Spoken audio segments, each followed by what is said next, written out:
I'm gonna be tackling MistMan instead of Ballman. So the folder I got here, it utilizes curse shields to block and counterattack. We got rock arms, but those are really more for advanced level predictions. Big wave because it pierces the MistMan summon, it hits the lamp directly. Same thing for totem. Magnum 2s, just because of the way they hit horizontally.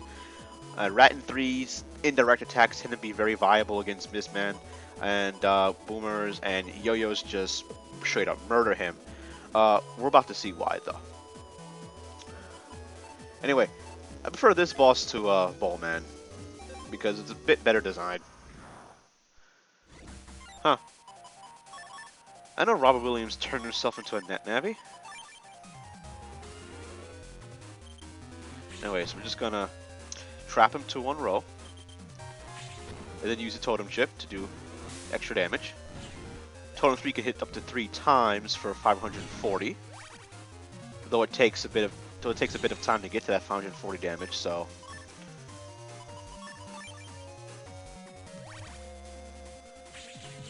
double hit. All right. So let's see what curse shields can do against MistMan. You stand in the front, you press A, free damage. Bam. And the yo-yos, you see right there, just completely break through MistMan, hit the lamp, so they're almost a must-have if you want to S-rank this guy. Poise Miss. Okay, so if you stand the Poise Miss, it won't actually reduce your rank. So you can stand it as much as you want, as long as you don't get hit by the fists.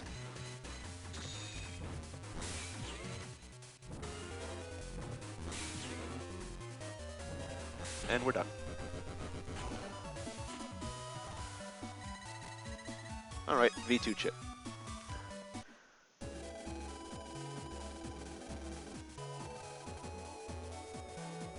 Okay, so I'm going to build another folder so I can get the V3 and V4 chips. I need just 1 minute.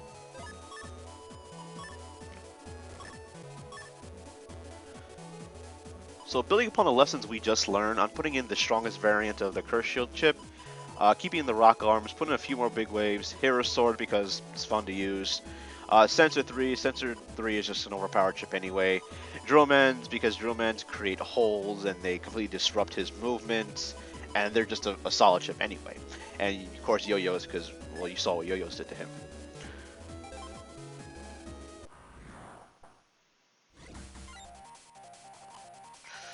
Okay, advanced level prediction. So, I like using the Rock Arm series of chips, but only because I really know how the boss is going to move in relation to the field and where he was just located. So, like that, you don't really want to use those chips unless you really know how to out-predict a boss.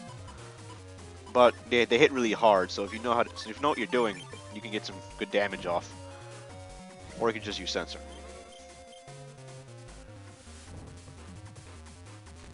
Of course. So yeah, if you have an obstacle in the way, the Poison Claw won't actually traverse over that panel. So you're basically trapped in if you have an obstacle or two. Oh my god.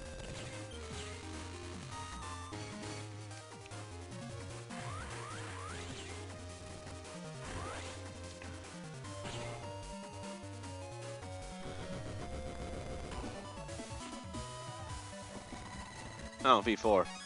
I'll take a little bit of a break.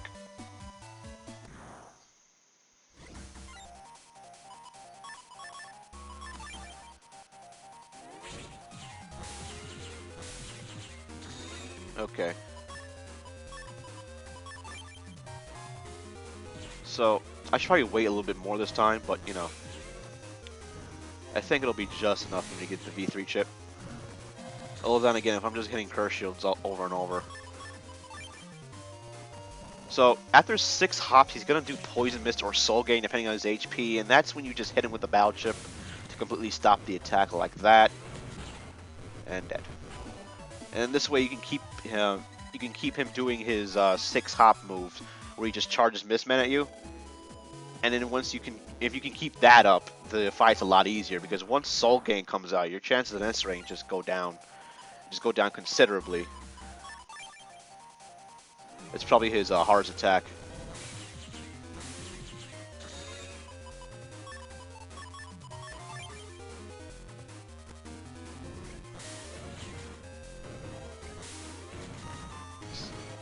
So we need to waste more time if we want to get the V3 chip. So I'm just gonna basically sit here and block for a little bit and wait out the attack and waste a few seconds.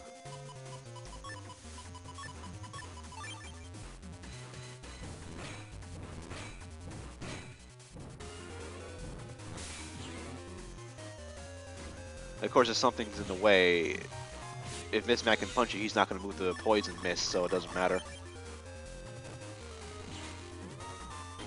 And done.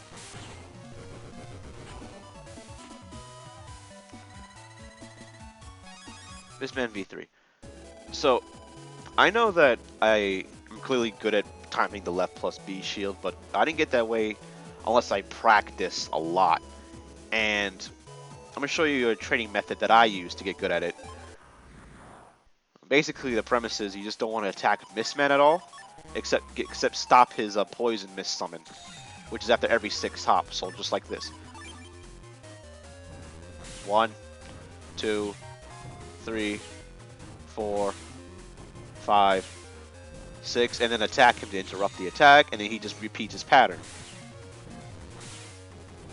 Here's how I got really good at it, and if you practice timing your left plus B, it'll be really rewarding for you in the post game because the time trials kind of demand that you have good Navicus programs, and hopefully you can time your left plus B for free damage.